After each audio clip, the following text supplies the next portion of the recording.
Eu sempre sonhei em usar um terno. Porque eu sempre fui de família humilde e eu via muita gente usando terno nas festas, nessas coisas, televisão, e eu nunca tive a oportunidade. E eu vim ter a oportunidade de usar um terno já com 21 anos. A primeira vez, aluguei, que foi para receber uma medalha de honra ao mérito da Academia Cearense de Letras pela contribuição com as letras do Estado do Ceará, pelos meus cordéis, pelas peças de teatro que eu escrevo, então tudo focado na cultura nordestina. E aí, nessa mesma ocasião, eu não sabia e fui homenageado lá, além da medalha, eu fui nomeado o primeiro e mais jovem sócio correspondente da Academia Cearense de Letras. Então, lá de Alto Santo eu escrevo, mando tudo via e-mail, e meus artigos, meus cordéis, minhas poesias são publicadas nos jornais oficiais da Academia Cearense de Letras. Então aqui foi um dia muito importante para mim, um divisor de águas, porque eu tive a certeza que eu estava no caminho certo, que as coisas que eu estava fazendo por amor à cultura, estava dando certo. E aí, com 18 anos, bonito e gordo, olha aí, com 18 anos eu tive que fazer a primeira grande escolha da minha vida, porque a vida é feita de escolhas e às vezes são escolhas que você julga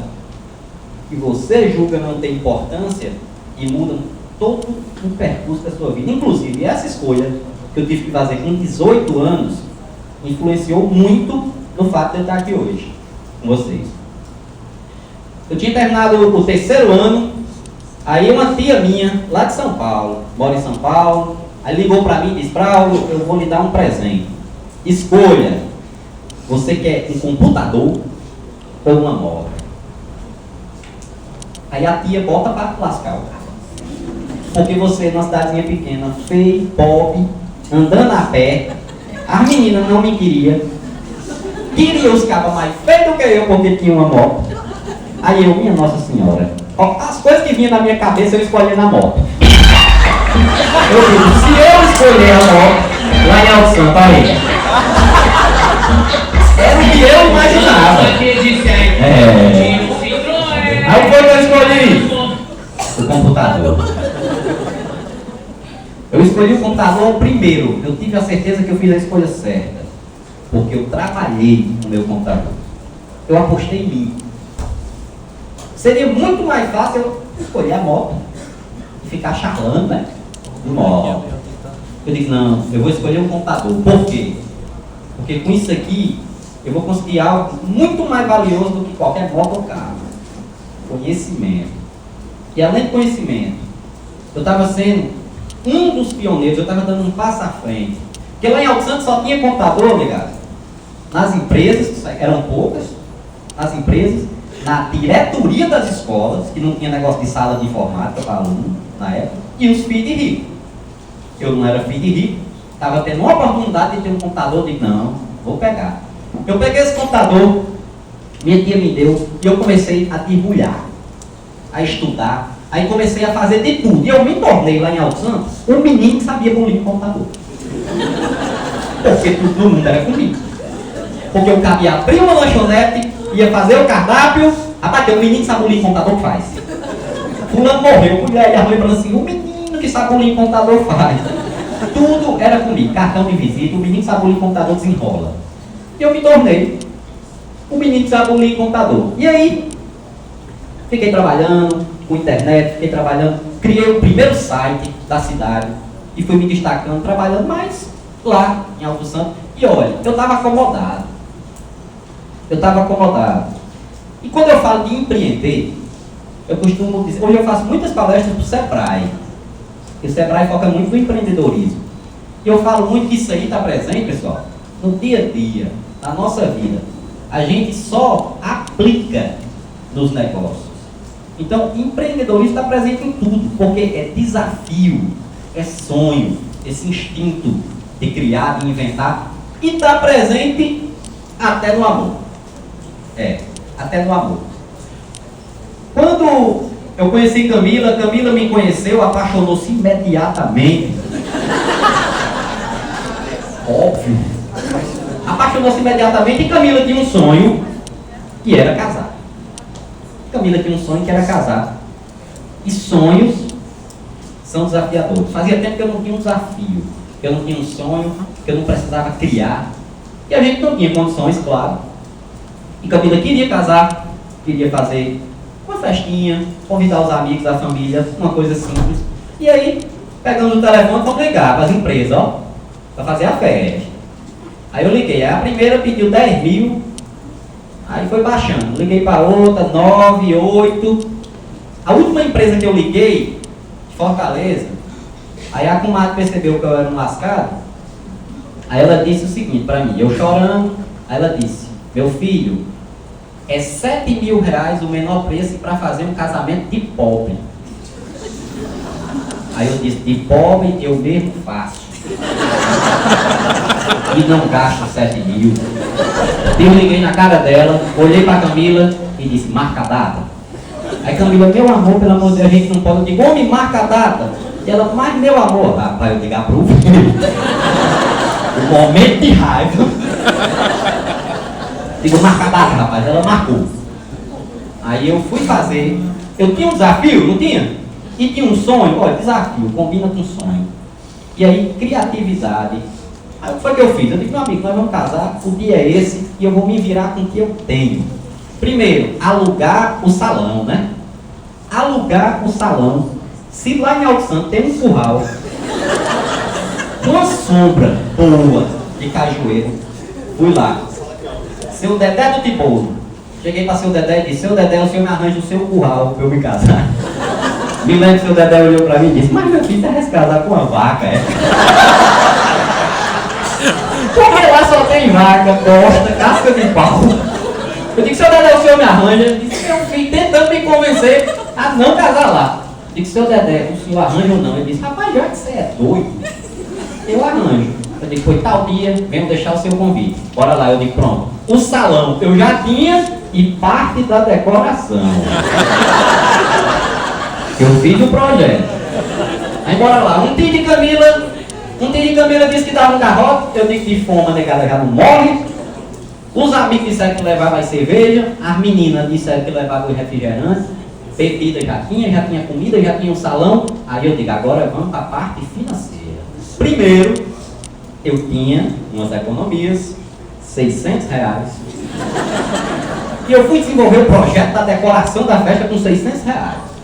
Eu digo, o que é que eu tenho? É isso, pá.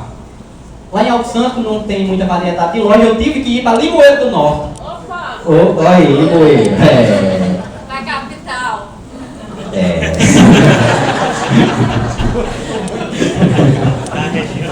Alto Santo tá empalhando, viu?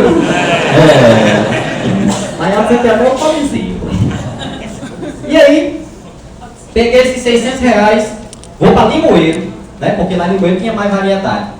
Gastei 16 de Topic, porque era 8 para ir, 8 para voltar, não tinha carro, fui de Topic. Legal? Mas eu peguei esse dinheiro, eu gastei esse dinheiro todinho em lojas de artigos de luxo de até R$1,99 em Limoeiro. Aí eu comprei, ó, saco de estopa, barbante, pano de mosquiteiro, aquelas rosas de fazer coroa, de finado. Aí lá vem eu, de Limoeiro pra cá, pra o Santo, na Topi, com a ruma de saco, cheio de breakfast. E pronto, tá aqui a decoração. Aí chamei os amigos, a família. Olha, não tem o dia de noiva. Esse aí foi meu dia de noiva. Meu casamento foi 9 da manhã, num domingo. Essa foto aqui foi tirada às 7 horas e eu tinha chegado 5. E eu, meus amigos, irmão, padrinho do casamento, e a gente cavando buraco de lavanda, arrancando toco de pau, ajeitando a decoração agora. 9 da manhã. Quando a primeira pessoa chegou lá, no curral do seu Dedé, para o nosso casamento, a gente realmente tinha feito, como a mulher falou, casamento de pobre. Mas a gente não fez vergonha a ninguém, e eu tenho muito orgulho de ter casado lá no curral e ter feito isso aí com o que a gente tinha.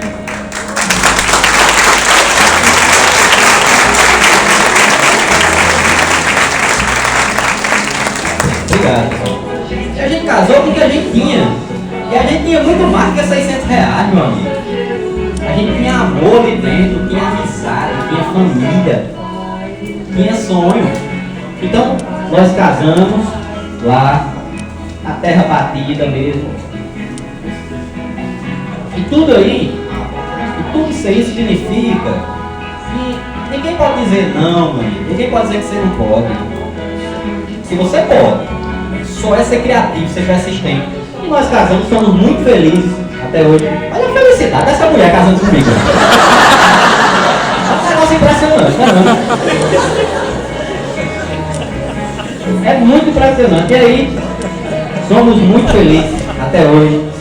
Camila é minha esposa, minha mulher, minha amiga, minha contadora, minha produtora. Está sempre comigo. E o que foi que aconteceu? Depois disso aí a minha cabeça doidou de uma vez. Por quê? Porque fazia muito tempo que eu não tinha um desafio. E eu estava eufórico com aquilo ali, eu tinha conseguido, eu estava feliz, passando por muito aperto. Eu saí da casa de mamãe, e aí fomos morar de aluguel, aí fui pagar aluguel, comprei as coisas de casa, tudo, em 10 vezes no carnê da Maccabi, quase me lasco. Quase me lasco para pagar. Aí aluguel, aí prestação, aí água, luz, essas coisas. Eu trabalhava com internet e muitas vezes eu não tinha internet porque cortava. Aí eu pegava meu notebook e saía nas casas dos amigos para pegar o Wi-Fi. Até que um dia eu descobri que tinha um apartamento para alugar em cima de um prédio que era o CRAS da prefeitura. Estrategicamente, eu me mudei para esse apartamento só para poder roubar a internet do CRAS. Eliminei uma conta, pedi autorização, eles me deram a senha. E aí, foi justamente no momento de desafio, no momento de empreender, de sonhos que eu estava vivendo, que também aconteceu isso aqui, ó, o boom das redes sociais. Eu sempre tive uma ligação muito forte com cultura, principalmente com a cultura nordestina, nos meus cordéis, nas peças de teatro. Fui professor de teatro 10 anos numa escola e sempre fui também um menino que sabia bulir em computador. Então o que foi que eu pensei? Porque quando eu vi o boom de rede social, eu perguntava justamente isso. Cadê a cultura nordestina nesse negócio? A explosão do Twitter, do Facebook, 2011, aquela coisa toda, e você não via reflexo algum de cultura nordestina em rede social. E eu digo mais, nós nordestinos, de certa forma, parece que a gente tinha um certo receio de assumir a nordestinidade nas redes sociais. Por quê?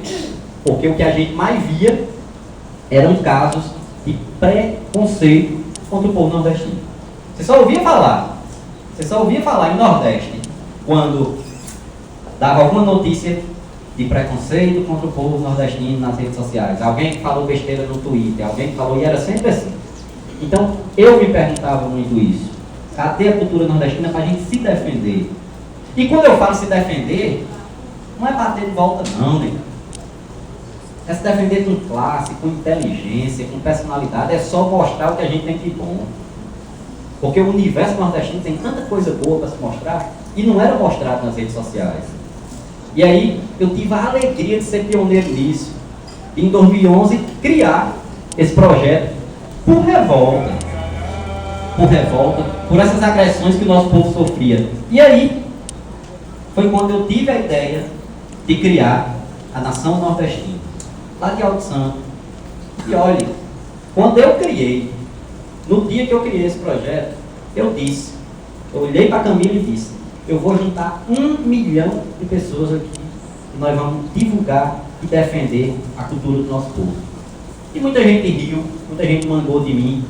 E aí, hoje, o projeto Nação Nordestina, no Facebook, conta com mais de 1 milhão de pessoas. Aqui está desatualizado, está chegando a 1.200.000 pessoas.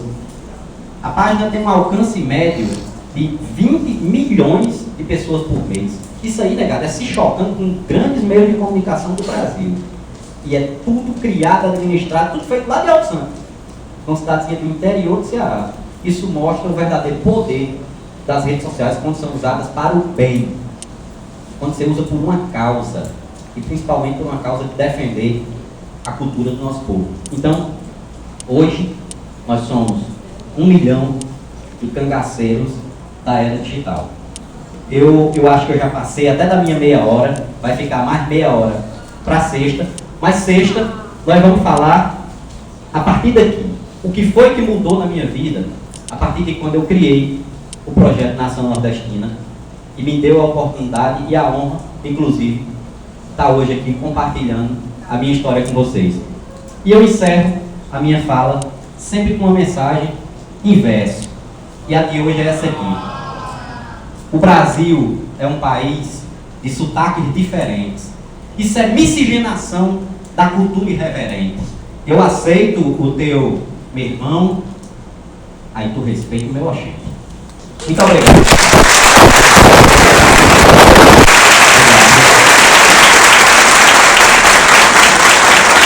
Muito obrigado, de coração, viu?